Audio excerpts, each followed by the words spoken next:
어, 사사기 1장에서 8장인데요. 기도원에 대한 말씀을 한번 보도록 하겠습니다. 6장에서부터요.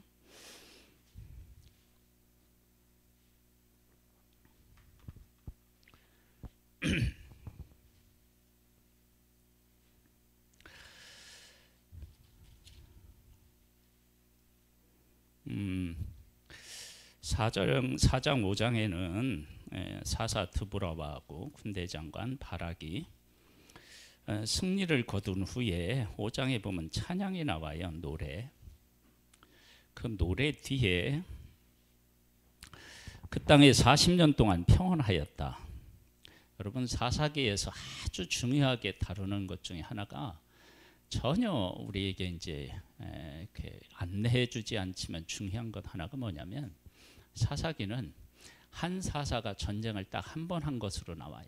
물론 삼손 같은 경우는 여러 번 막 이렇게 싸운 게 나오지만 모든 사사들은 대부분 사사들 어떻게 그냥 한 번 싸우고 평안해요. 이거 얼마나 이거 기가 막힌 효율성입니까? 그렇잖아요. 한 번 싸워서 몇십 년 동안 평안하고, 한 번 싸워서 몇십 년 동안 평안하고, 이거보다 좋은 게 어디 있나. 우리도 그러죠. 한 번 싸워서 몇십 년 동안 막 이렇게 평안할 수 있다. 근데 여기에 보면 죽을 때까지 평안하거든요. 그 사사가 죽은 다음에 이제 하니까 우리도 이렇게 하나님부터 은혜를 입어가지고 목사가 한번 쫙 해서 승리를 얻으면 내가 죽을 때까지 막 교회가 평안하면 얼마나 좋을까. 근데 사사는 그랬어요. 그러니까 사사 시대에 하나님이 베풀어 주신 은혜가 얼마나 컸는지를 우리가 알 수 있어요. 그런 큰 은혜를 받은 하나님의 백성들이 얼마나 그 은혜를 제대로 깨달아 알지 못하고 형편없이 살았는지를 알 수 있습니다. 이게 지금 찬양이 딱 나오잖아요. 그리고 이제 평안했는데 그 다음에 이런 얘기가 나와요. 이스라엘 자손이 또 여호와의 목전에 악을 행하였으므로 여호와께서 7년 동안 그들을 미디안 손에 넘겨주시니 다시 악을 행했다. 그러니까 하나님의 백성들은 변함없이 악을 행하고요. 악을 행하는 일에 변함이 없는 거예요. 그렇죠? 우리도 신앙생활을 하는데 변함이 없는 신앙생활을 할 때가 많습니다.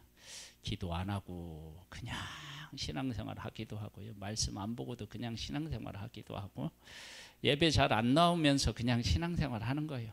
그게 막 특기인 것처럼. 막 이스라엘 백성들은 은혜를 입고 평온했는데 또 목전에 악을 행하는 거예요. 사사가 죽으면요, 이스라엘 백성의 특징이에요. 그러니까 우리들에도 이런 특징이 있을 수 있죠. 그러니까 정신을 바짝 차리고 내가 어느 면에 문제가 있는지 그걸 잘 깨달아 알아야 돼. 미디안 손이 이스라엘을 이긴지라. 이것은 하나님이 1절에 보면 넘겨주셨다고 그랬거든요. 그러니까 미디안이 강해서 이스라엘을 이긴 것이 결코 아니다. 그것을 우리에게 이야기해주고 있어요. 이스라엘 자손이 미디안으로 말미암아 산에서 웅덩이와 굴과 산성을 자기들을 위하여 만들었으며 하나님께서 젖과 꿀이 흐르는 땅을 이 백성에게 주셨잖아요. 그런데 그 집을 어디다 놔두고 어디다 팔아먹고 산에서 웅덩이와 굴과 산성에서, 그래서 또다시 그곳에서 거처할 곳을 마련해서 숨어서 살아가는 거예요.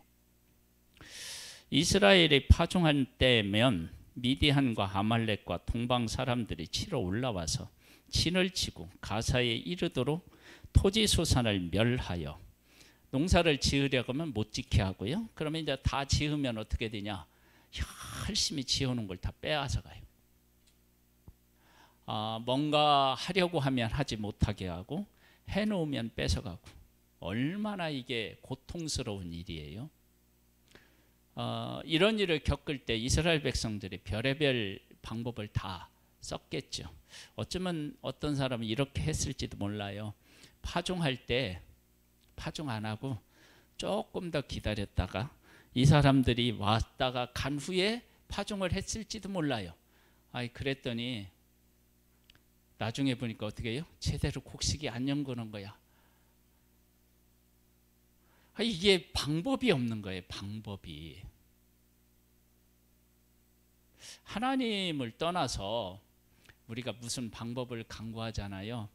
우리가 인간적으로는 기가 막힌 방법인 것처럼 생각될 수 있는데 나중에 결과를 보면 아니다, 꽝이다, 그걸 알게 됩니다.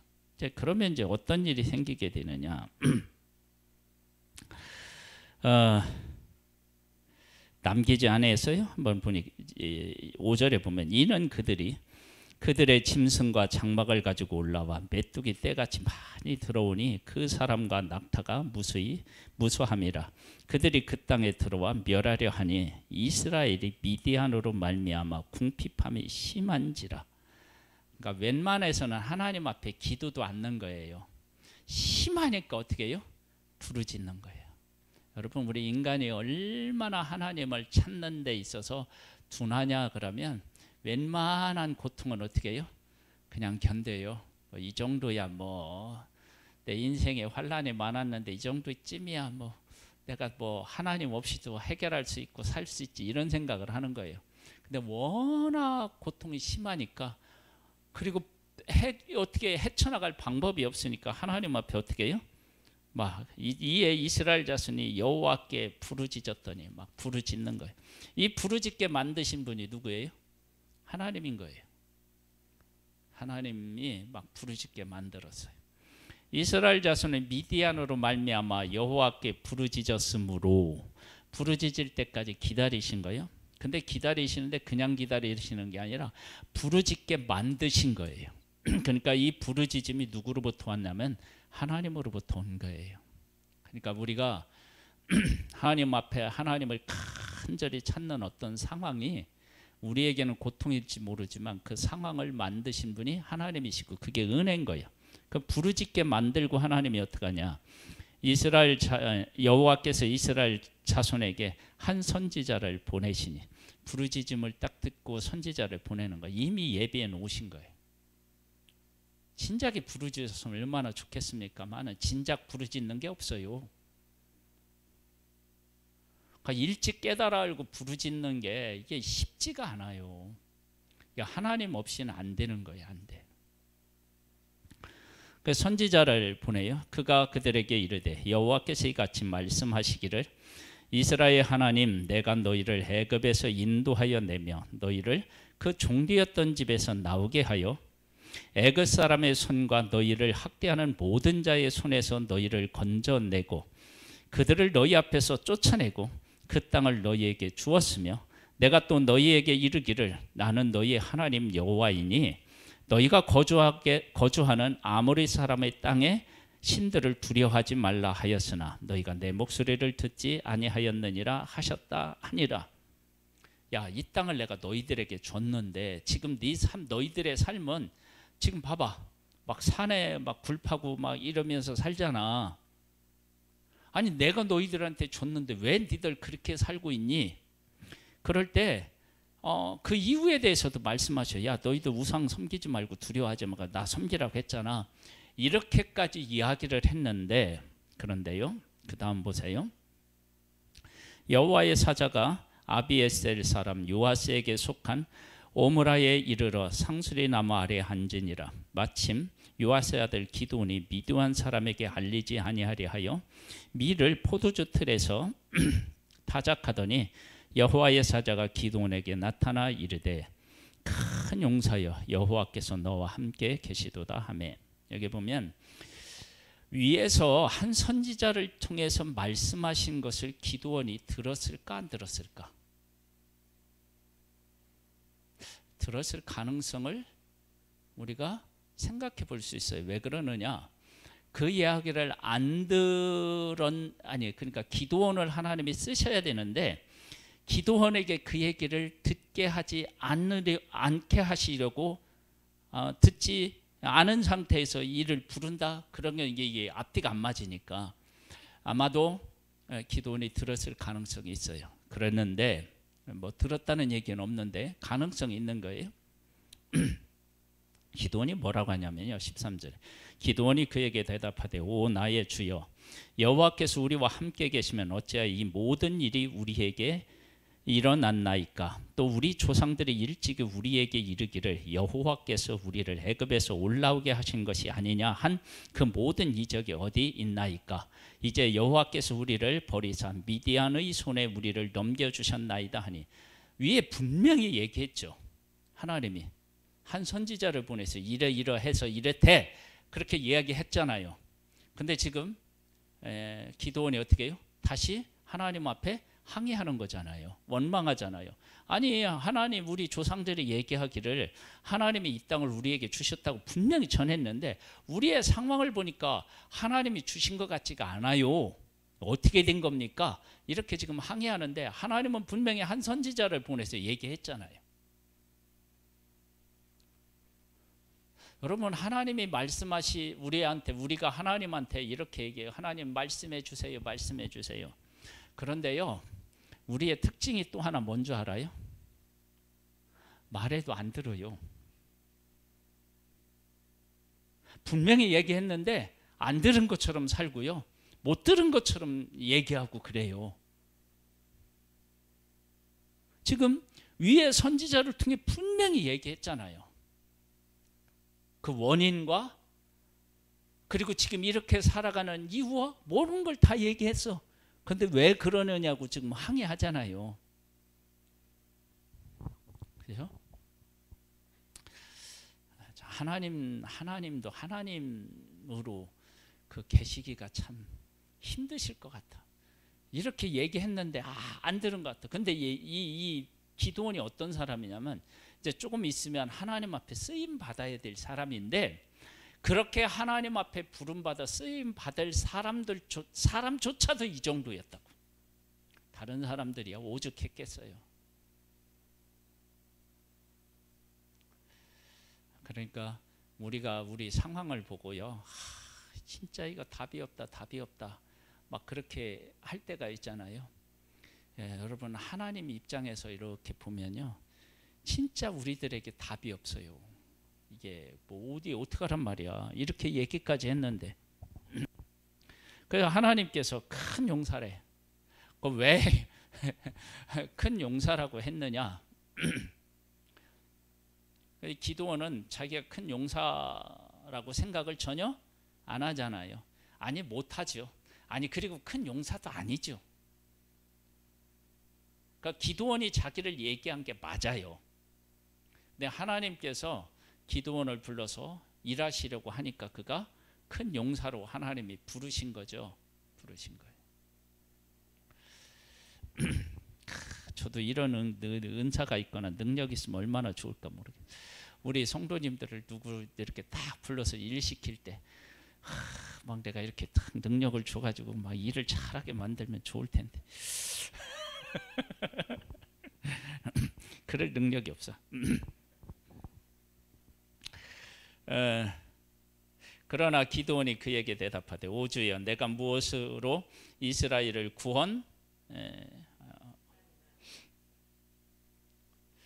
구원하리이까. 보소서 나의 집은 므낫세 중에 지극히 약하고 나는 내 아버지 집에서 가장 작은 자네이다 하니라.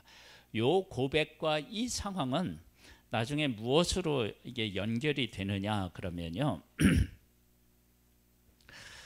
7장으로 한번 가보세요.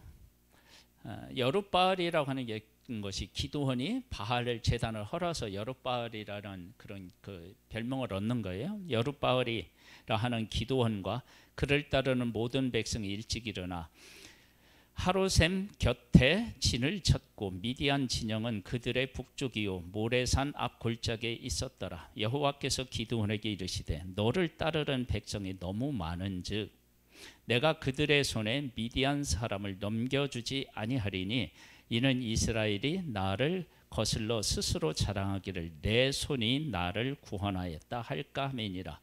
하나님께서 32,000명이 모였는데 그 중에 두려워하는 사람 가라 그랬더니 22,000명이 가고 10,000명이 남아요. 그 다음에 이제 물가에 가서 물을 먹는데 손으로 해서 이렇게 핥아 먹는 사람 300명, 무릎을 꿇고 물을 먹는 사람들이 9,700명. 9,700명을 다 보내요. 왜 보내느냐?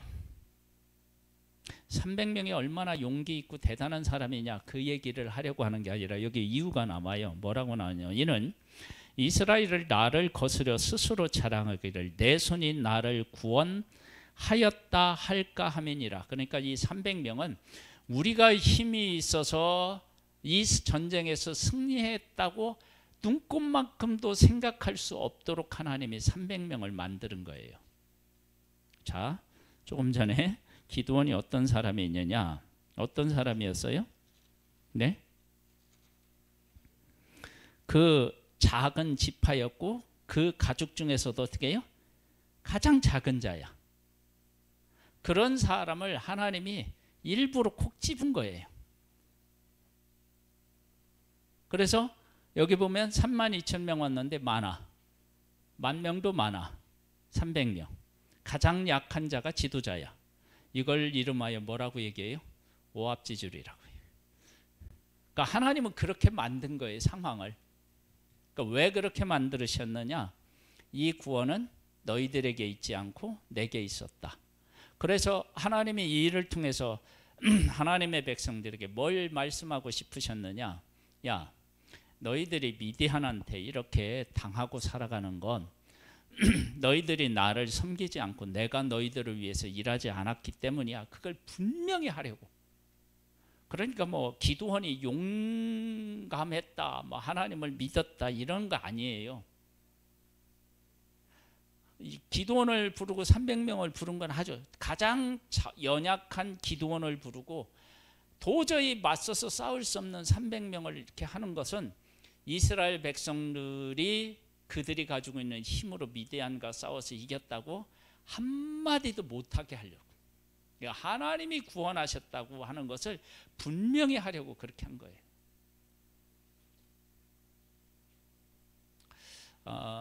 우리들의 삶에서 막 어려운 일을 겪고 막 그 일 때문에 힘들어하고 그럴 때 하나님께서는 가장 약한 자를 통해서 그 문제를 해결할 수도 있어요. 왜 그런 일을 하시느냐? 그 사람이 대단하다고 그렇게 하는 게 아니라 하나님이 하신다라고 하는 것을 보여서 하나님을 좀 의지하고 믿고 따르라고 하는 것을 지금 보여주기 위해서. 그런데 이 일이 있고 난 후에 백성들이 어떻게 했느냐? 그들이 정말로 하나님을 막 이렇게 섬겼느냐? 그렇지 않아요. 뭐라고 얘기하냐면요. 8장 22절로 한번 가보세요. 그때 이스라엘 사람들이 기드온에게 이르되 당신이 우리를 미디안 손에서 구원하셨으니. 누가 구원했다고 얘기해요? 네? 하나님이 지금 분명히 이런 의도를 가지고 300명을 선택해서 전쟁에서 승리하게 하셔서 하나님의 하나님 되심을 보여주었는데 백성은 전쟁을 끝나고 나서 어떻게 해요? 나무다리 끊고 있는 거예요. 긁고 있는 거예요 지금. 그러니까 우리도 그러잖아요.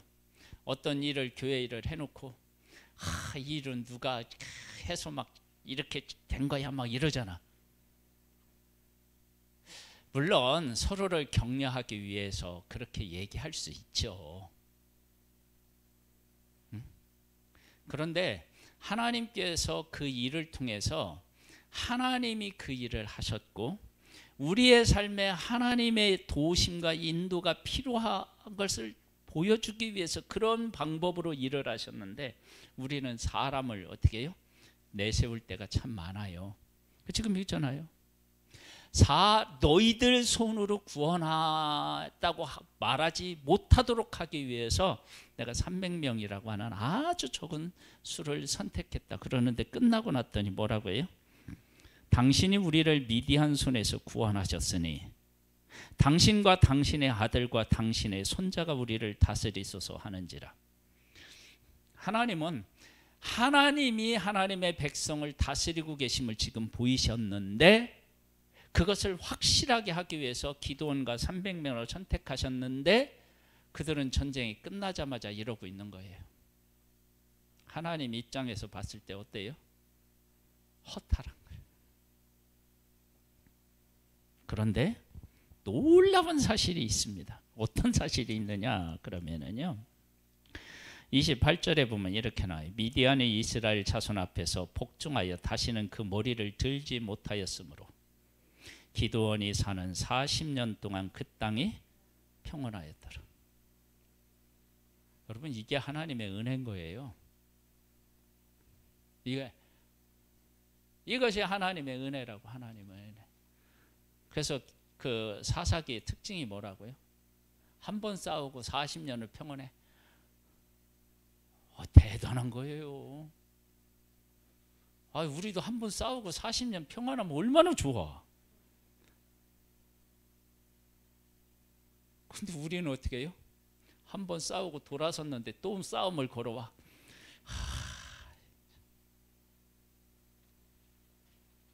어떻게 하면 이 사사시대의 은혜를 입을 수 있을까?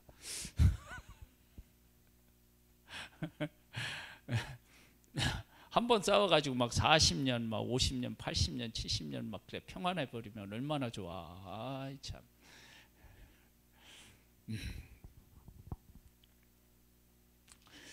근데 이게 안 좋은 게 뭐냐면요, 40년 뭐 평안했는데 떠나면서 어떻게 해요? 곧바로 이스라엘 백성들이 기다렸다는 듯이 악을 행해요.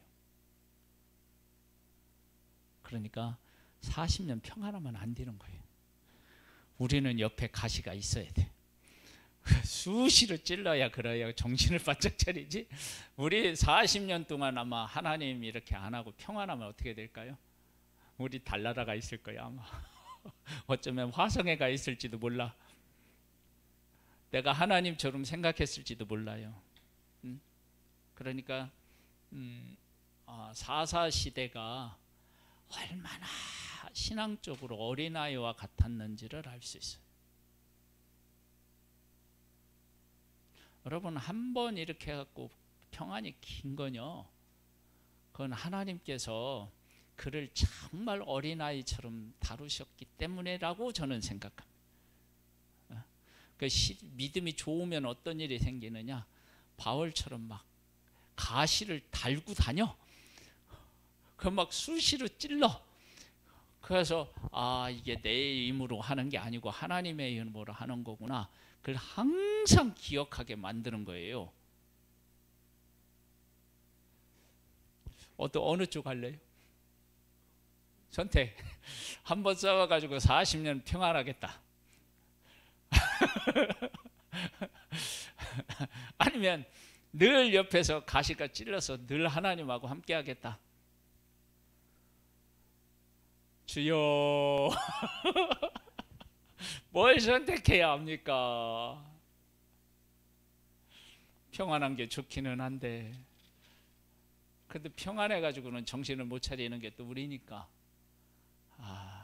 참 딜레마예요, 딜레마.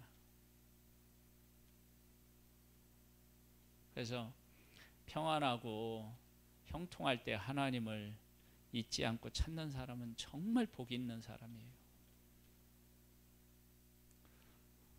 우리 그런 사람이 좀 되었으면 좋겠어요. 근데 우리는 또 그러면 안 돼. 왜 안 되냐?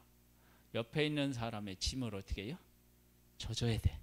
다른 사람의 고통에도 함께하고 막 그래야 돼. 그러니까 이 세상에서 편하게 살 생각 하지 말아야 돼.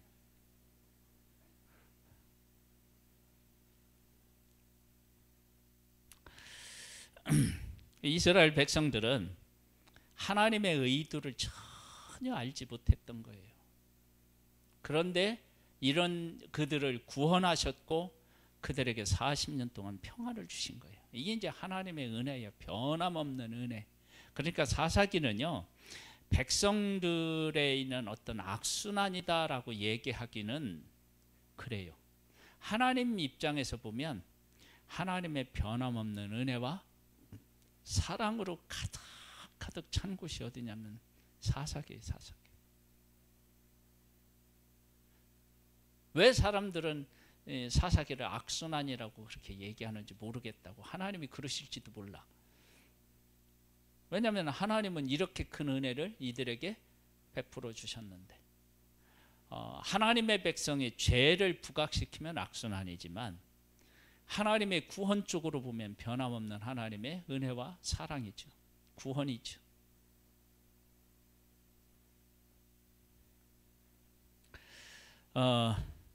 그 기드온과 300명이요 적군을 향하여 그 하나님 앞에 온전히 순종하잖아요. 여러분, 온전히 순종하는 기드온으로 세워지기까지는 얼마나 과정이 만만치가 않았는데, 기드온 처음에 막 큰 용사라고 했더니 기드온이 뭐라고 했다고요? 아니요, 나는 작아요. 왜 그러세요, 하나님?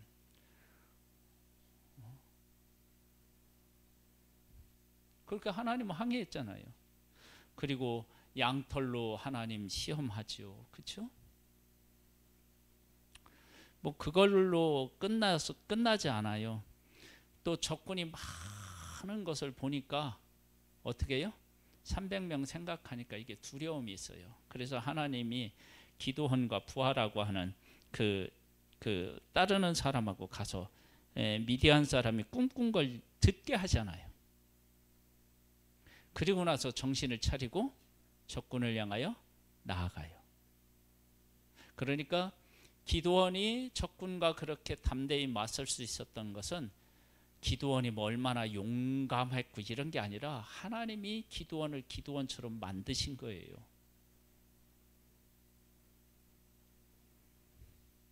여러분, 우리 시대든 어느 시대이든 그 시대에 꼭 필요한 인물이 세워지잖아요. 그건 그 사람의 능력이 아니라 하나님이 그 사람을 만드셔서 그런 거예요. 그 사람 간증 들어봐요. 누구랑 똑같은 얘기 하느냐면 기드온하고 똑같은 얘기 하는 거예요. 뭐 예외인 사람 아무도 없어요. 아무도 없어요. 근데 하나님의 백성이 어떻게 했다고요? 우리를 구원해 달라. 그러니까 이제 기드온이 뭐라고 하느냐면, 기드온이 그들에게 이르되 내가 너희를 다스리지 아니하겠고 나의 아들도 너희를 다스리지 아니할 것이요 여호와께서 너희를 다스리시리라 하니라. 그래도 기드온은 기드온인 것 같아. 근데 그 다음에 또 문제가 생겨요. 기드온이 또 그들에게 이르되 내가 너희에게 요청할 일이 있으니 너희는 각기 탈취한 귀고리를 내게 줄지니라 하였으니, 이는 그들이 이스마엘 사람들이므로 금 귀고리가 있었음이라. 무리가 대답하되 우리가 즐거이 드리리이다 하고 겉옷을 펴고 각기 탈취한 귀고리를 그 가운데에 던지니. 여러분, 하나님을 섬기는 일에는 사람들이요 주저하기도 하고 엉뚱한 것도 막 구하기도 하는데, 죄를 짓는 데는 얼마나 한마음 한뜻이 되는지 몰라요. 참 이것도 참 아이러니해요. 그러니까 죄인인 모습을 참 잘 보여줘요. 뭐 그다음에 그걸 가지고 어떻게 했느냐. 기드온이 요청한 금고리 무게가 금 1700세겔이요 그 위에 또 초승달 장식들과 패물과 미디안 왕들이 입었던 자색 의복과 또 그 위에 그들의 낙타목에 둘렀던 사슬이 있었더라. 그래가지고요, 이게 하나님 앞에 이렇게 먼 것을 만들 때는 하나님의 백성이 어떻게 해요? 온전히 헌신해서 드리는데 막 여러 가지가 다 섞여 있어요. 그래가지고 어떻게 했느냐, 기드온이 그 금으로 에봇 하나를 만들어 자기의 성읍 오브라에 두었더니 온 이스라엘이 그것을 음란하게 위함으로 그것이 기드온과 그의 집에 올무가 되니라. 그래서 여기에 에봇은, 제가 여기 성경에 이게 해설 성경에 이렇게 나와 있어요. 에봇은 대제사장의 예복에 딸린 것으로서 하나님의 뜻을 알아보는데 사용되었으며 때로는 우상 숭배의 대상이 되기도 하였다. 자 보세요. 하나님의 뜻을 묻는 것이 에봇이 사용되었대요. 그런데 이 에봇이 왜 쓸데없는 에봇을 만들었느냐? 이미 에봇은 있어야 맞고요. 그렇죠? 있어야 되잖아요. 그 저기 뭐야 출애굽할 때 이렇게 해서 다 이렇게 만들어서 있어야 됐고요. 만약 없었다면 없는 것도 문제고요. 두 개가 있었다면 두 개가 있는 것도 문제예요. 그렇잖아요? 그런데 이 에봇이 왜 필요가 없느냐? 그러면 이렇게 지금 하나님이 구원해 놓으셨다. 그러면 이스라엘 백성들이 하나님의 뜻이 무엇이냐고 에봇을 통해서 묻는 것이 아니라 이미 주어진 말씀을 가지고 그 말씀에 순종하면 되는 거예요. 하나님은 그걸 원하셨어요. 이미 하나님이 주셨잖아요. 율법을. 그리고 그 율법대로 살지 않아서 지금 이런 고통을 겪고 있으니까 그 율법으로 돌아오면 되잖아요. 근데 에봇을 만들어 놓고 우리가 어떻게 해야 됩니까? 그리고 그것에게 물어서 결정한다. 그러면 하나님의 말씀은 뒷전으로 밀려난 거잖아요. 문제가 된 거예요. 심각한 문제가. 그래서 그 뭐라 그러냐면 음란이 생겼다고 하는 거예요. 하나님의 말씀이 있는데 하나님의 말씀대로 살지 않고 자기 편의대로 어떻게 해요? 무엇인가를 결정해 보려고 하나님의 말씀을 제껴놓고 하나님의 뜻을 구하니까 이게 문제가 되는 거예요. 그러면 하나님의 말씀대로 살면 되지 뭘 하나님의 뜻을 구합니까? 그 말씀에 순종하면 살면 되는 거지. 그러니까 말씀대로 순종하며 살아가는 것은 힘들고 어려운 일이니까 그건 놓고 내 마음대로 살아가면서 내 삶에 대한 합리화를 시키기 위해서 에봇을 사용했을 가능성이 큰 거예요. 우리의 문제가 여기 있어요. 열심히 충성 안 하면서 충성한 것처럼 보여야 되려니까 이게 힘든 거예요. 그렇죠? 기도를 열심히 하면 좋은데 열심히 안 하면서 기도하는 것처럼 보이려면 힘든 거예요. 성경도 열심히 읽으면 되는데 읽은 것처럼 하려고 하는 게 이게 힘든 거예요. 그래서 우리가 가지고 있는 성경은 대부분 보면요, 겉표지는 표지는 이게 뭐냐면 저기 봐봐 우리 교회 성경 낡아서. 근데 성경을 이렇게 떠들어 보잖아요. 성경 안은 깨끗해.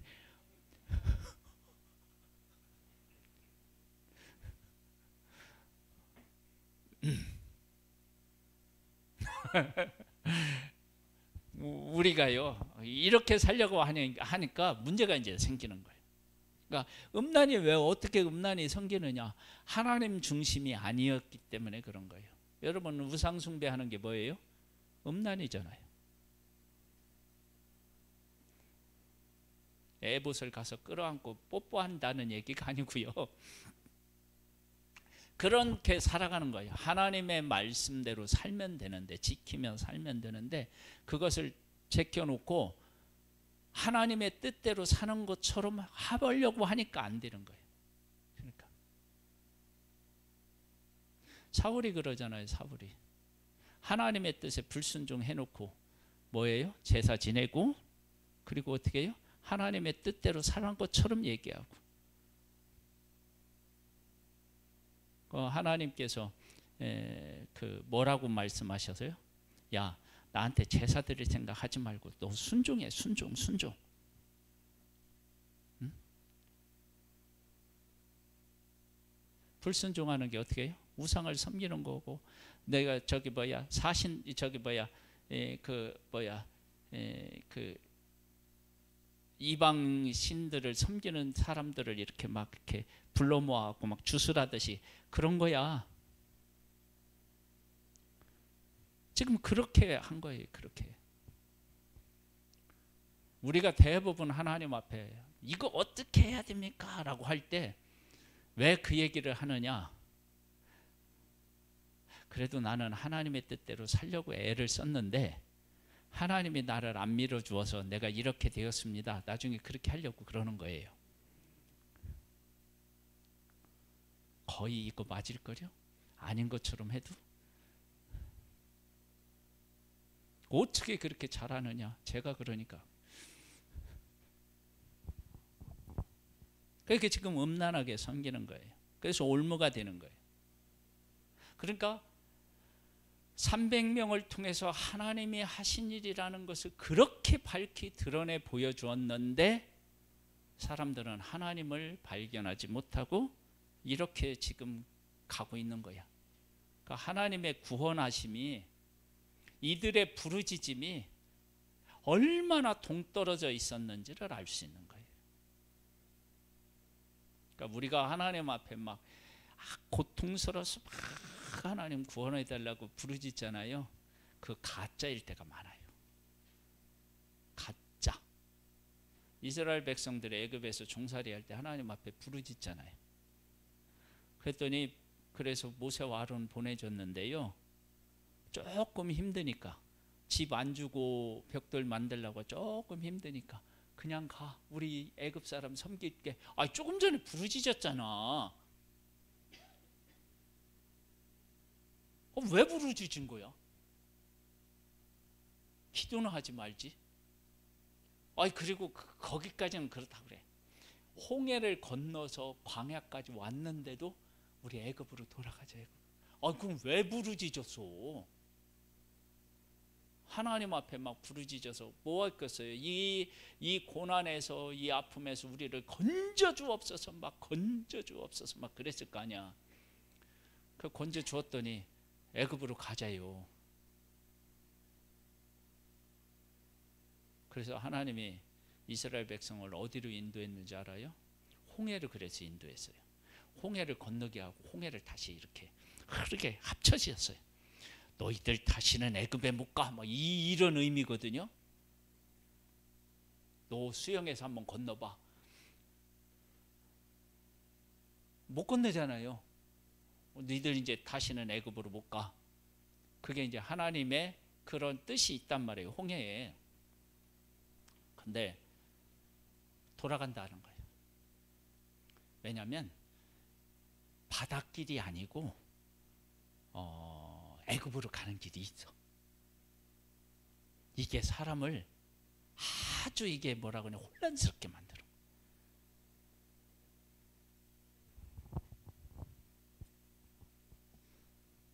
우리도 어떻게 되냐면 하나님이 구원해 내셨는데 인간적으로 뭔가를 할 수 있는 것이 보이면요, 우리 참요 치사하게 놉니다. 치사하게 놀아요. 하나님이 막 구원에 감사했다가도요, 뭐 하나님만 뭐 하나님이면 다냐고 막 속으로 그런다니까요. 무서워요. 겁나요. 하나님은 겁날 것도 없지만 하여간 그래요. 지금 이스라엘 백성들이 지금 이런 상황에 놓여 있는 거예요. 그런데요, 조금 더 읽어보면 하나님의 은혜가 얼마나 큰지를 알게 돼요. 8장 28절에 미디안이 이스라엘 자손 앞에서 복종하여 다시는 그 머리를 들지 못하였으므로, 다시 못 들게 만든 거예요. 그것이 기드온과 못하였으면 기드온이 사는 40년 동안 그 땅이 평안하였더라. 그 다음에 어디 보세요. 요아스의 아들 여룹바알이 돌아가서 자기 집에 거주하였는데 기드온이 아내가 많으므로 그의 몸에서 낳은 아들이 몇 명이라고요? 70명이었고 세겜에 있는 그의 첩도 아들을 낳았으므로 그의 이름을 아비멜렉이라 하였더라. 하나님께서 달라는 대로 아내도 다 주고 막 첩까지도 주고 자식도 막 어떤 상태인데요? 하나님의 뜻도 제대로 깨닫지 못하는 그들을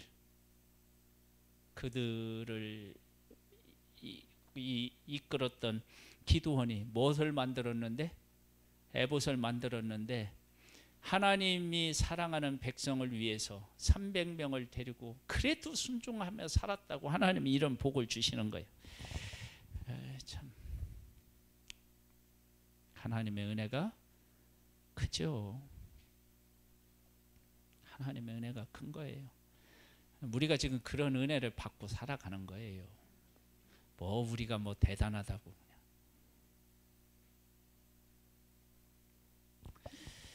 그리고서 이렇게 또 이야기해요. 요아스의 아들 기드온이 나이가 많아 죽음에 장수의 복도 주셨어요.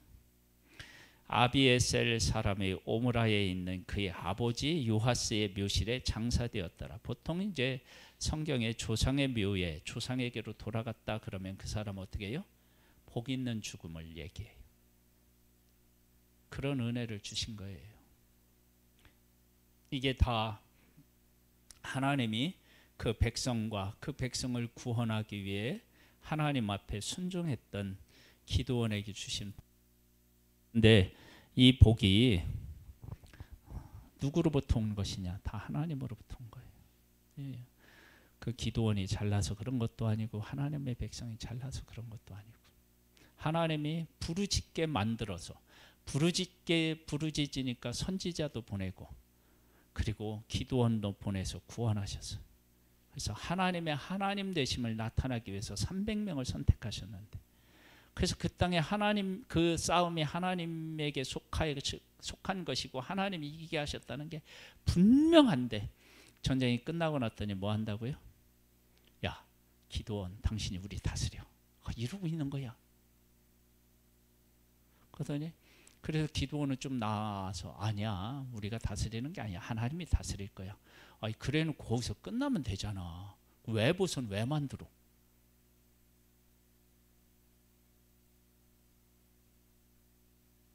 그렇게 구원해내놓고 타락할 걸 또 죽으네. 이게 도대체 이게 충성한 기드온인지 아닌지 알 수가 없어. 그럼에도 불구하고 하나님이 기드온이 사는 날 동안 평안케 하시고 그에게 여러 명의 아내도 주고 첩도 주고 아이고 참.